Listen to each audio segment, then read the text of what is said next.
They say something designed to get a reaction, a jab, a dig disguised as a joke, something that's supposed to make you flinch, defend yourself, raise your voice, cry, something. And you just look at them. You don't say anything. For 1 second, maybe 2, nothing happens on your face at all.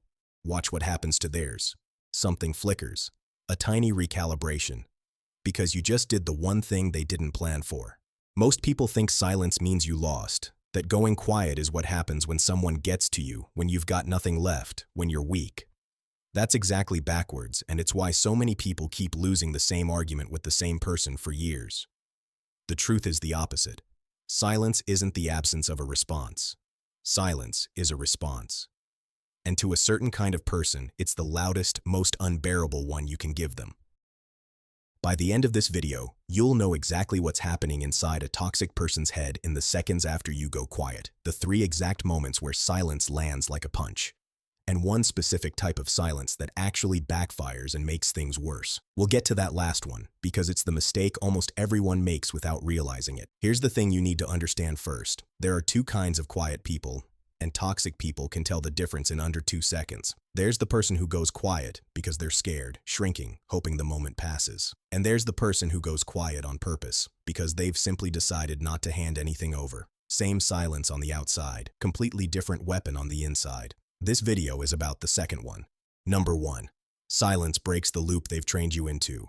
Every manipulative dynamic runs on a feedback loop. They push, you react, they get information. What hurts you, what scares you, what makes you cave. Psychologists call this operant conditioning. Your reaction is the reward. It doesn't even matter if the reaction is negative, tears, anger, defending yourself. To their nervous system, a reaction of any kind is proof the button still works. When you stay silent, you don't press pause on the interaction. You delete the reward entirely. And a brain that's used to getting paid for pushing a button and suddenly gets nothing doesn't relax. It panics a little. That's not a metaphor. That's basic conditioning theory. Remove the expected reward, and behavior doesn't calm down first. It spikes. Which is exactly why the first thing you'll often see isn't retreat. It's them pushing harder, almost confused, like they're mashing a broken remote. You don't owe the button a response. You say nothing, and it says everything. Number 2. Silence takes away the script they need to flip the story. Toxic people are often surprisingly good at a move called DARVO, deny, attack, reverse victim, and offender. The second you react, especially emotionally, they've got raw material. Now they can point at your reaction and say, "See how she's acting? I'm the one who has to deal with this." Your reaction becomes their evidence. Silence hands them nothing to point at. There's no outburst to screenshot, no tone to twist, no tears to reframe as manipulation. You just said nothing, and there's no clever way to spin nothing into you being the problem, which is exactly why people who rely on this tactic get visibly rattled by a calm, quiet non-reaction. It's not that you won the argument, it's that you refuse to give them an argument to win. Nothing is the one thing they can't twist into something. Number 3. Silence gets read by the brain as a threat, not a truce. Here's a detail most people miss completely. Human brains are wired to treat uncertainty as danger, not neutrality. This is sometimes called ambiguity as threat processing, and it's why an unclear situation makes people more anxious than a clearly bad one. A predictable insult they know how to handle. A blank, unreadable pause. Their brain has no data, and when the brain has no data about someone who might be a threat to their control, it doesn't default to calm. It defaults to alert. So while you're standing there feeling like you're doing nothing, their nervous system is quietly screaming, "What does this mean? Are they about to explode later? Are they done with me? What are they thinking?" You haven't gone passive. You've become unreadable, and unreadable is uncomfortable in a way that yelling never is. Your calm isn't empty to them. It's a locked door they can't see behind. Number 4. Silence forces them to write the story themselves, and they always write the worst version. This is the part that does the real damage, and it's almost funny once you see it. When you don't fill a silence, the other person's brain fills it for you. This is basically the same mechanism behind a Rorschach test. Hand someone ambiguity, and they'll project their own fears onto it. A toxic person, deep down, usually suspects they're being manipulative, controlling, or out of line. They just never have to sit with that thought because you're normally busy reacting, defending, explaining. Take away the noise, and there's nothing left to distract them from their own thought. Do they think I'm the problem right now? Are they judging me? Did I go too far? You didn't say any of that. You didn't have to. Their own guilt does the talking. and it's far more convincing coming from inside their own head than it ever would be coming from you. You don't need to accuse them of anything. Silence lets them accuse themselves. Number 5.